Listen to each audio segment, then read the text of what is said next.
Welcome students. जैसा कि हमने लास्ट लेक्चर में डिस्कस किया था रेक्टेंगुलर कोऑर्डिनेट सिस्टम और कार्टेशियन कोऑर्डिनेट सिस्टम, तो उसमें हमने कोऑर्डिनेट एक्सिस की डेफिनेशन को डिस्कस किया, ओरिजिन को डिस्कस किया और कार्टेशियन कोऑर्डिनेट सिस्टम को डिस्कस किया। फिर हमने एक वेक्टर को प्लेन में किस तरह डिस्क्राइब करना है वो डिस्कस किया और उसके साथ स्पेस में वेक्टर को किस तरह डिस्क्राइब करना है ये डिस्कस किया था। फिर साथ साथ हमने पोजीशन वेक्टर को डिस्कस किया कि पोजीशन वेक्टर एक ऐसा वेक्टर होता है जो किसी भी पॉइंट की हमें लोकेशन बताता है विद रिस्पेक्ट टू ओरिजिन, और उसके साथ हमने ये देखा कि पोजीशन वेक्टर को आर से रिप्रेजेंट किया जाता है। आज का जो हमारा टॉपिक है बड़ा इंपॉर्टेंट टॉपिक है, लॉन्ग क्वेश्चन के तौर पे भी ये अक्सर एग्जाम में आ जाता है। तो इसमें हम बेसिकली क्या सीखेंगे कि अगर एक वेक्टर जो है वो कंपोनेंट्स की शक्ल में आ जाए, उसके एक्स कंपोनेंट्स और वाई कंपोनेंट्स आ जाएं, तो फिर हम उनको ऐड कैसे करेंगे, उनको ऐड करके हमने रिजल्टेंट वेक्टर की मैग्नीट्यूड और डायरेक्शन कैसे फाइंड करनी होगी। सो स्टार्ट करते हैं vector addition by rectangular components. और रेक्टेंगुलर कंपोनेंट्स का हमें पता होना चाहिए, the components of a vector which are perpendicular to each other are known as rectangular components. किसी वेक्टर के ऐसे कंपोनेंट्स जो एक दूसरे पे परपेंडिकुलर होते हैं उनको रेक्टेंगुलर कंपोनेंट्स कहा जाता है। तो कंपोनेंट्स की मदद से वेक्टर को ऐड करना। सो फर्स्ट ऑफ ऑल हमारे पास दो वेक्टर्स हैं जिनको दो लाइंस ओ एम और ओ एन से रिप्रेजेंट किया गया है। ओ एम जो है ये वेक्टर ए को रिप्रेजेंट कर रही है, ओ एन जो है ये वेक्टर बी को रिप्रेजेंट कर रही है। अब हमने करना क्या है, हमारे पास ये जो दो वेक्टर्स दिए गए थे ए और बी जो कि ओ एम और ओ एन से रिप्रेजेंट किए गए हैं, हमने इन वेक्टर्स को ऐड करना है। किसके जरिए? हमें पता है वेक्टर एडिशन के लिए जो रूल यूज होता है वो हेड टू टेल रूल है।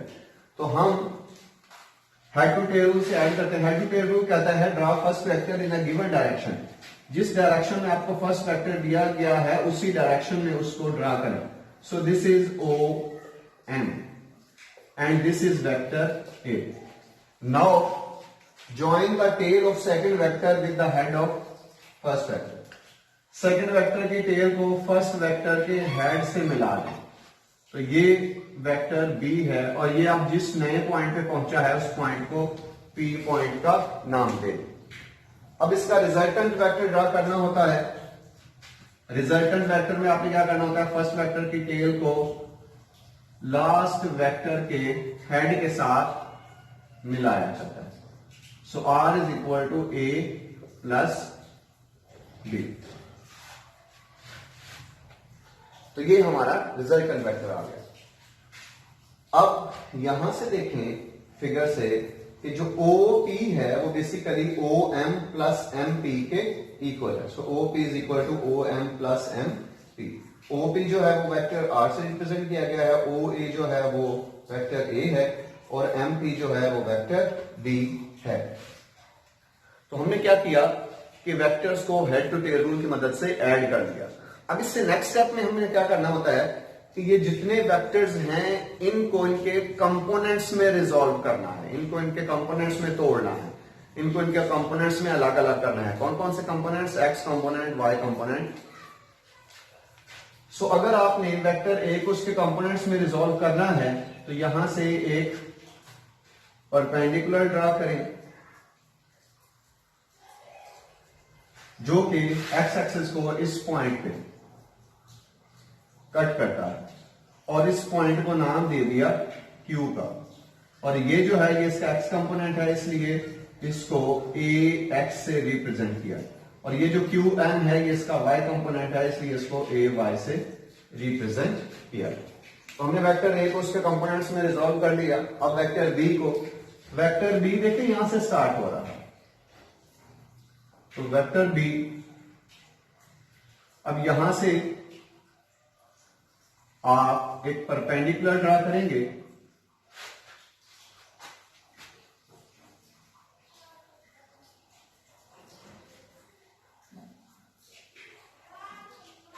ये हमने परपेंडिकुलर ड्रा किया और इस पॉइंट को एस पॉइंट का नाम दिया। अब ये वेक्टर बी का ये वाला कंपोनेंट जो है ये इसका एक्स कंपोनेंट होगा और ये वाला कंपोनेंट इसका वाई कंपोनेंट होगा। देखें ये ए वाई के पैरेलल यहां से अगर ड्रा करें और इस पॉइंट को आर पॉइंट का नाम दें तो आर एस और क्यू एम जो है ये दोनों इक्वल हैं। अगर ये ए वाई है तो ये भी ए वाई होगा और अगर एम एस जो है ये बी एक्स के इक्वल है और अगर ये बी एक्स है तो क्यू आर भी बी एक्स होगा।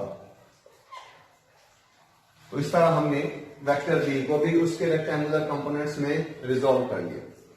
अब रिजल्टेंट का अगर यहां से कंपोनेंट ड्रा करें तो रिजल्टेंट का जो इस तरफ कंपोनेंट आएगा वो इसका एक्स कंपोनेंट होगा और जो रिजल्टेंट का इस तरफ कंपोनेंट आएगा वो इसका वाई कंपोनेंट होगा। बेसिकली ओ आर जो है ये रिजल्टेंट का एक्स कंपोनेंट है और आर पी जो है ये रिजल्टेंट वेक्टर का समझ लें टोटल आर वाई कंपोनेंट है। तो हमने तमाम वेक्टर्स को उनके कंपोनेंट्स में रिजॉल्व कर दिया। अब बारी बारी हम एक्स कंपोनेंट फाइंड करेंगे और वाई कंपोनेंट को डिटेल से हम डिस्कस करेंगे। अगर हम देखें हमने तमाम वेक्टर्स को उसके रेक्टेंगुलर कंपोनेंट्स में रिजॉल्व किया। ए वेक्टर को उसके ए एक्स और ए वाई में रिजॉल्व किया, बी वेक्टर को उसके कंपोनेंट बी एक्स और बी वाई में रिजॉल्व किया। इसी तरह रिजल्टेंट वेक्टर आर को उसके कंपोनेंट आर एक्स और आर वाई में रिजॉल्व किया। अगर आप फिगर से देखें तो जो ओ क्यू है वो बेसिकली ए एक्स के इक्वल है और जो क्यू आर है वो बी एक्स के इक्वल है। इसी तरह क्यू एम और आर एस जो है ये ए वाई है तो ये भी ए वाई है और इसी तरह एस पी जो है ये बी वाई है। अब हमने क्या करना है कि रिजल्टेंट वेक्टर का एक्स कंपोनेंट फाइंड करना है, उसकी वैल्यू किसके इक्वल है। तो कहता फिगर से देखें ये जो ओ आर है, ठीक है, ये basically O Q plus Q R के इक्वल है, यानी ओ क्यू और क्यू आर का सम ले तो ये टोटल ओ आर के इक्वल है। So O R is equal to O Q plus Q are.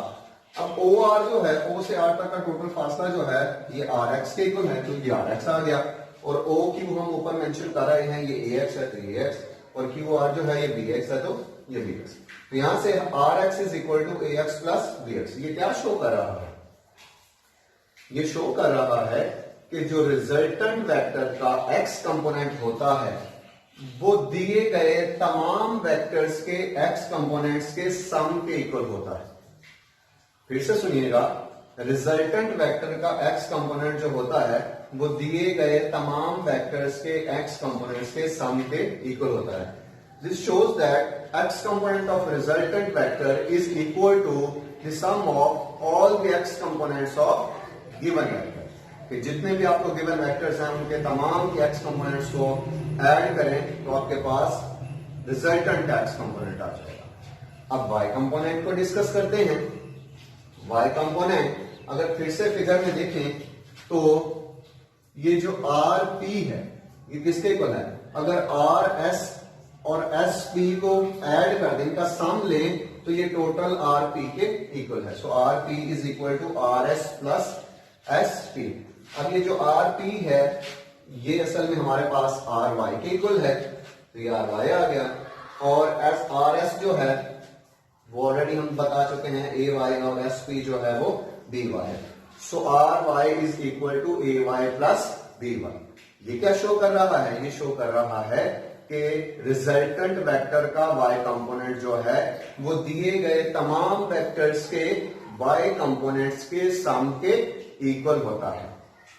This shows that y component of resultant vector is equal to the sum of all the y components of given vectors. So अब हमने क्या किया, resultant के x component और y component तो find कर ली। अब हमने रिजल्टेंट वेक्टर की मैग्नीट्यूड फाइंड करनी है। सो बेसिकली रिजल्टेंट वेक्टर देखें जो आर एक्स और आर वाई है ये रिजल्टेंट वेक्टर के कंपोनेंट हैं और एक वेक्टर को किस तरह रिप्रेजेंट किया जाता है, vector is equal to X component साथ I unit vector plus Y component साथ J unit vector. So R is equal to R X I unit vector plus R Y J unit vector. R X की जगह हम उसकी value put करेंगे जो कि A X plus B X के equal है, और साथ आई यूनिट वेक्टर आ जाएगा। आर वाई की जगह हम उसकी वैल्यू पुट करेंगे जो कि ए वाई प्लस बी वाई है, और साथ जे यूनिट वेक्टर आ जाएगा। अब हम ये भी ऑलरेडी ड्राइव कर चुके हैं रेजोल्यूशन ऑफ वेक्टर और determination of vector from its components में, कि अगर एक वेक्टर दिया गया हो तो हमने उस वेक्टर के कंपोनेंट्स को यूज करते हुए मैग्नीट्यूड कैसे फाइंड करें। तो रिजल्टेंट की मैग्नीट्यूड जो है वो किसके इक्वल होगी, एक्स कंपोनेंट का स्क्वायर प्लस वाई कंपोनेंट का स्क्वायर और इसका स्क्वायर। तो हम इसमें आर एक्स की जगह उसकी वैल्यू पुट करेंगे A X plus B X whole square, फिर A Y plus B Y whole square और स्क्वायर रूट। तो ये हमारे पास रिजल्टेंट वेक्टर की मैग्नीट्यूड आ गई। इंशाल्लाह नेक्स्ट लेक्चर के अंदर हम इस रिजल्टेंट वेक्टर की डायरेक्शन, ठीक है, वो डिस्कस करेंगे, और साथ ये भी डिस्कस करेंगे कि अगर हमारे पास, यहां तो हमारे पास सिर्फ दो वेक्टर्स थे, अगर हमारे पास दो से ज्यादा वेक्टर्स आ जाते हैं तो फिर हमने मैग्नीट्यूड कैसे फाइंड करनी है रिजल्टेंट की, फिर हमने उसकी डायरेक्शन कैसे फाइंड करनी है। तो ये इंशाल्लाह हम नेक्स्ट लेक्चर में डिस्कस करेंगे।